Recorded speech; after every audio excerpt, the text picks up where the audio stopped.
Здравствуйте, это программа «Якутия вперед». Сегодня глава республики Саха-Якутия Айсен Сергеевич Николаев озвучит основные итоги работы в августе. Айсен Сергеевич, здравствуйте. Здравствуйте. Якутию сегодня по праву считают IT-столицей Дальнего Востока нашей страны. Об этом свидетельствует и недавний визит в регион председателя правительства Российской Федерации Михаила Мишустина. Каковы главные итоги первого визита в наш регион председателя правительства? Безусловно, для нас, для Якутии, состоялся очень важный визит. Председатель правительства Российской Федерации Михаил Владимирович Мишустин побывал здесь и очень внимательно ознакомился с социально-экономическим развитием республики. В том числе, как вы правильно сказали, посетил IT-парк нашей республики, где внимательно поговорил с резидентами IT-парка, ознакомился с рядом проектов, которые мы реализуем и на уровне государственном, и на уровне уже и частной инициативы. Выпущены уже поручения по итогам его визита к нам в Якутию. Туда попали как раз вопросы, связанные с поддержкой проектов, которые были представлены в IT-парке. Ну и, конечно, кроме этого, состоялся очень серьезный деловой разговор по вопросам чрезвычайной ситуации, которая сложилась на Дальнем Востоке и с лесными пожарами, с наводнениями. Были даны тоже ряд поручений, которые, безусловно, будут полезны не только Якутии, но и всем другим субъектам Дальнего Востока для того, чтобы в дальнейшем более, скажем так, своевременно нам оказывалась помощь с федерального центра, ну и чтобы меры принимались для того, чтобы в том числе и предотвращать чрезвычайные ситуации. В ходе двухсторонней встречи мы обсудили практически весь спектр наших вопросов, нашего развития, начиная от социальных вопросов, заканчивая вопросами уже глобальных проектов, которые на территории республики реализуются и будут реализованы. И поддержка здесь тоже нами получена, начиная вот от вопросов, связанных с строительством социальных объектов, таких как онкологический диспансер, на достройку которого сейчас уже вышло поручение, и мы уверены, что в 2023 году этот важнейший, необходимый для якутян объект уже будет сдан, заканчивая уже вопросами, связанные с реализацией, еще раз скажу, вот, крупных национальных проектов на территории нашей республики. И Михаил Владимирович, конечно, высоко оценил и темпы роста промышленного производства нашей республики за последние годы, рост валового регионального продукта, улучшение качества жизни людей. Конечно же, задач много, он их понимает, какие задачи стоят у нас перед Якутией. Так, и, конечно, вот и поддержка председателя правительства в дальнейшем нам, конечно же, поможет, я уверен, более оперативнее, качественно решать вопросы развития Якутии. В Якутии все лето бушевали стихии. В одной части региона дожди, в другой пожары. Но уже 26 августа был отменен режим ЧС федерального характера, введенный из-за как раз-таки лесных пожаров. Как превентивные меры, организованные перед пожароопасным сезоном, сказались на ситуации с лесными пожарами в нынешнее лето? Хочу сказать, что мы сделали очень серьезный анализ по итогам прошлого года, когда у нас горело почти 8 миллионов гектаров. Были приняты меры и управленческие, были, конечно же, благодаря решениям президента страны приняты решения об увеличении финансирования из федерального бюджета на борьбу с лесными пожарами, в первую очередь по Дальнему Востоку, по Якутии. И в итоге у нас в 5,5 раз выросло финансирование на охрану лесов от пожаров до 1 600 000 000. Мы в 2,4 раза увеличили финансирование этой статьи в бюджете из республиканского бюджета до 924 миллионов рублей. В итоге вот эти средства были направлены на что? В первую очередь на увеличение штатной численности лесопожарных. Это и наши десантники, авиадесантники, так авиалесоохраны региональной, это и увеличение штатной численности Якутлесресурса. Также было приобретено свыше 170 единиц техники, в том числе 66 за счет бюджета республики. Было создано 3 новых авиаотделения, почти в 5 раз увеличено количество часов по авиапатрулированию. Все это вот вкупе позволило нам этот сезон встретить гораздо более подготовленными, нежели чем это было раньше когда-либо. Ну и те меры, которые были у нас в мае, в июне приняты по вызыванию дождей для снижения класса пожарной опасности, тоже сыграли свою роль. У нас вот май-июнь по количеству пожаров просто в десятки раз меньше этих случаев, нежели это было в предыдущие годы. Вот. В итоге это все позволило нам сегодня уже говорить о том, что лесопожарный сезон у нас, хотя и не закончился, так и в сентябре могут быть пожары, но вместе с тем мы его прошли однозначно уже гораздо лучше, чем в прошлые годы. Почти в 13 раз у нас снижено количество площади, пройденной пожарами. Так, у нас, вот еще раз напомню, в прошлый год это почти 8 миллионов, сейчас у нас порядка 573 тысяч гектаров леса было пройдено огнем за этот сезон. Это лучшие результаты с 2017 года, когда вот вообще мониторинг по всей территории лесов республики начал уже Рослесхозом вестись.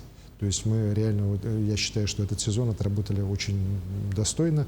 Ну и, конечно же, эти темпы мы не должны снижать и в дальнейшем работать также для того, чтобы при любых вызовах природы мы могли на них адекватно отвечать. Вот. Хочу также отметить, что вот на том же совещании у Михаила Владимировича Мишустина я поднял вопрос, чтобы было исполнено поручение об увеличении федеральной авиалесохраны на Дальнем Востоке на 300 человек. Это тоже очень важно, потому что ряд полномочий полностью находится сегодня у федеральной авиалесохраны. Это и проведение взрывных работ для опашки пожаров, это и вызывание дождей, искусственных притушений лесных пожаров. Это полностью полномочия лесоохраны российской. Ну и, конечно, вот то, что не хватает людей, особенно на Дальнем Востоке, тоже достаточно остро чувствуется. И сейчас вот появился порученческий пункт, чтобы уже со следующего года все-таки на Дальнем Востоке вот эти 300 штатных единиц появились. Но в том числе мы надеемся, что порядка 50-60 из них будут тоже на постоянной основе, дополнительно к той федеральной авиалесохране, которая у нас находится, еще плюс 50-60 человек. То есть это почти тоже двукратное увеличение численности федеральной авиалесохраны на территории республики. Теперь давайте поговорим о сельском хозяйстве. Из-за нестабильности в погоде или по другим причинам план заготовок кормов выполнен чуть более наполовину. Как будет решаться проблема с нехваткой кормов? Проблема есть, и эта проблема очень серьезная. На сегодняшний день 65% заготовлено от необходимого количества сена, которое на сезон планировалось. Причем по некоторым районам результат еще хуже. Конечно же, самая плохая, тяжелая ситуация в Верхоянском районе, где был сильнейший паводок дождевой. И сейчас принимаются меры по работе мобильных бригад. Сейчас вот по всем пострадавшим районам, это и ряд вилюйских районов, это вот и Верхоянский, и Кобяйские районы, принято решение о создании мобильных бригад. В некоторых районах они уже начали работу. Кстати говоря, вот в Чурапчинском районе, на мой взгляд, они неплохо уже действуют. В Чурапчинском-то проблема другая, там как раз из-за засухи было нашествие саранчи, пострадали сенокосные угодья. Но в целом вот мобильные бригады по республике должны заготовить 55 тысяч тонн сена. Такой план стоит. Средства на доплаты мобильным бригадам из республиканского бюджета будут направлены. Решение принято о 80 миллионах рублей. Вот. Но здесь, конечно же, главная ответственность – это глава муниципальных районов, потому что полномочия сегодня как раз по новому закону с прошлого года были переданы на уровень районов. Средства тоже им выделены, денег вполне хватает. Надо сейчас работу просто организовывать. И понятно, что вот августовские дожди по ряду районов, конечно, ситуацию так ухудшили, но я вместе с тем считаю, что у нас сейчас осень долгая, так, и в сентябре можно работать, поэтому работы будут проводиться до конца для того, чтобы максимально обеспечить зимовку скота. Айсен Сергеевич, мы разговариваем с вами в преддверии Дня знаний. Предлагаю обсудить, как идет в этом году ремонт и строительство новых школ. Ежегодно в республике сдается 10 новых школ. Сохранится ли эта планка в этом учебном году? Да, мы в этом году выдерживаем эти темпы. Мы в этом году из всех источников финансирования должны добиться ввода 15 школ и 7 детских садов.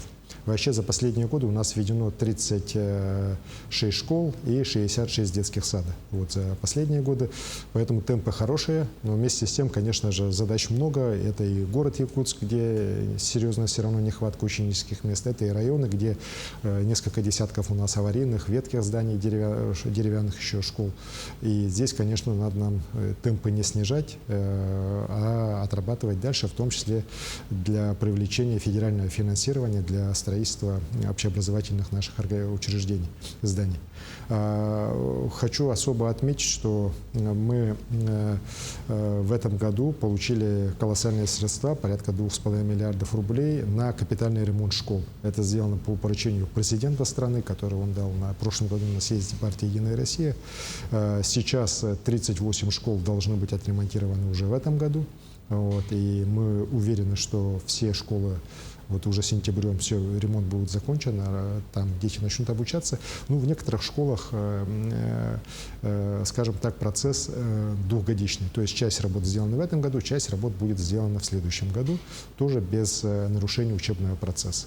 Вот. Здесь контроль со стороны правительства идет, муниципалитеты тоже все плотно работают со своими подрядными организациями для того, чтобы качество было обеспечено ремонта хорошее.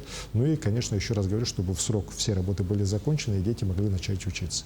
Уверен, что так и будет, и вот поставленные задачи, в том числе и по капитальному ремонту, будут выполнены в срок. Регион набрал хорошие темпы не только по строительству школ, но и по ремонту дорог. Какой объем финансирования выделен на дорожные работы в столице республики? И поделитесь, пожалуйста, планами на предстоящий год. Сколько километров дорог будет построено? По дорогам у нас вообще последние годы мы вышли на такие, знаете, объемы рекордные, которых никогда в республике не было. Порядка 500 километров и больше федеральных, региональных и муниципальных дорог в общей сложности за год у нас реконструируются, ремонтируются, приходят в нормативное уже состояние. Цифры колоссальные, еще раз подчеркну, у нас никогда раньше там таких цифр даже близко не было. Что касается города Якутска, здесь порядка 2,5 миллиардов рублей в этом году, в следующем году тоже сумма примерно такая же. 500 миллионов – это бюджет города Якутска, остальная сумма – это дорожный фонд республики, 2 миллиарда рублей. И в этом, и в следующем году темпы примерно одинаковые, порядка 34 километров улично-дорожной сети города Якутска. И в этом году, и в следующем году будет приведено в нормативное состояние. Ну, основные объекты здесь перечислять не буду. Это вот в этом году мы, конечно, понимаем, что все ждем окончания ремонта вот основной части проспекта Ленина. И я уверен, что к 27 сентября все будет у нас, работы будут завершены. Что касается оставшейся части проспекта, вот и в начале, и в конце, то эти работы у нас планово должны проводиться в следующем году, и в следующем году уже должны быть закончены. Вот. Ну и на следующий год ряд у нас есть улиц. Вот Бабушкина будет делаться, Можайская будет делаться, Пояркова будет делаться, ну и ряд других улиц, в том числе и не только вот в центральной части города, но и вот и на окраинах, для того, чтобы в целом улично-дорожная сеть города Якутска реконструировалась и уже приходила в нормативное состояние. 28 августа свой профессиональный праздник отмечают шахтеры. В эти выходные вы были в Нерюнгри, встречались с работниками горной промышленности. Есть ли у Нерюнгри шансы потеснить Кузбасс и стать угольной столицей России? И если да, как в таком случае будет развиваться социальная инфраструктура? Конечно же, мы видим, как последние годы угольная промышленность Якутии развивается очень быстрыми темпами. Мы сейчас реально уже вошли точно в тройку по добыче угля. И ситуация может быть такая быть, что в ближайшие годы можно стать и вторым по добыче угля регионом нашей страны. До недавнего времени мы были в пятерке, скажем так, 5-е, 6-е место занимали. Сейчас мы растем. Вместе с тем, конечно же, Кузбасс, наверное, еще долгие десятилетия будет оставаться самым таким угледобывающим регионом нашей страны, потому что там объемы за 100 миллионов тонн много, так. Вместе с тем, Якутия имеет все шансы стать столицей добычи коксующихся углей, которая всегда востребована в мире, на рынке, и несмотря на перепады цен, все равно востребованность в коксующихся углях высококачественных, она в мире будет сохраняться еще долгие-долгие десятилетия. С этой точки зрения наши угольщики чувствуют себя очень уверенно, поэтому и проекты Колмара, проекты Эльги угля, они достаточно, по нашим оценкам, будут идти вперед еще многие десятилетия вперед. При этом хочу отметить, что у нас и другие, скажем так, компании приходят на рынок. Вот в этом году Антрацит Инвест компания начинает добычу угля на Сылахском месторождении с добычей до 6,5 миллионов тонн угля в год они заявляются. Есть и другие проекты. Уверен, что вот это все вкупе, оно, конечно, поможет и социальному развитию Нерюнгринского района, Нерюнгри в частности. Конечно, проблем много. Вот я сейчас ознакомился с работами по улично-дорожной сети Нерюнгри. Там, конечно, темпы тоже надо прибавлять. И, конечно, особую тревогу у меня вызывает состояние здравоохранения. Потому что те темпы, которые у нас есть по ремонту объектов здравоохранения, их надо кратно повышать, убыстряться. Мы как раз и с Михаилом Владимировичем Мишустиным говорили на эту тему.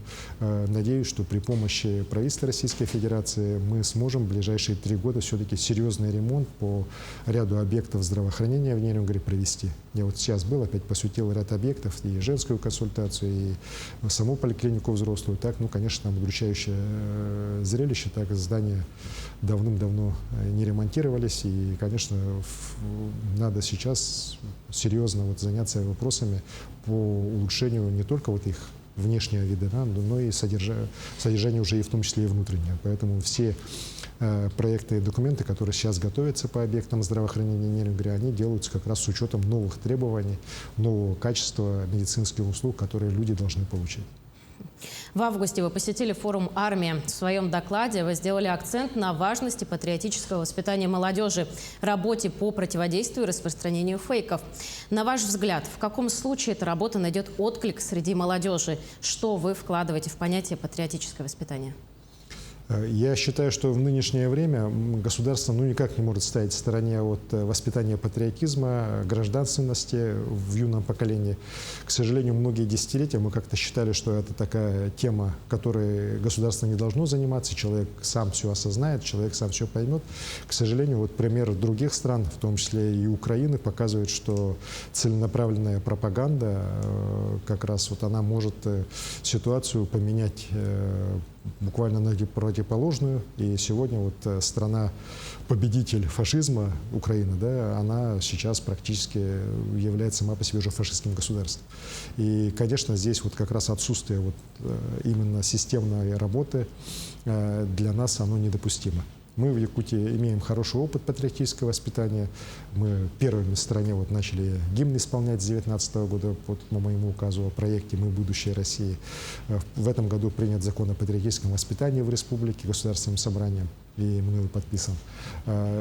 Есть много хороших наработок, причем такие, которые можно масштабировать и на российском уровне. Это и вот тот же детский конкурс телевизионный, когда «Смотри, это Россия», да, который тоже здесь начался с инициативы школьников классической городской гимназии города Якутска, а сейчас в итоге уже практически все субъекты Российской Федерации принимают участие в нем.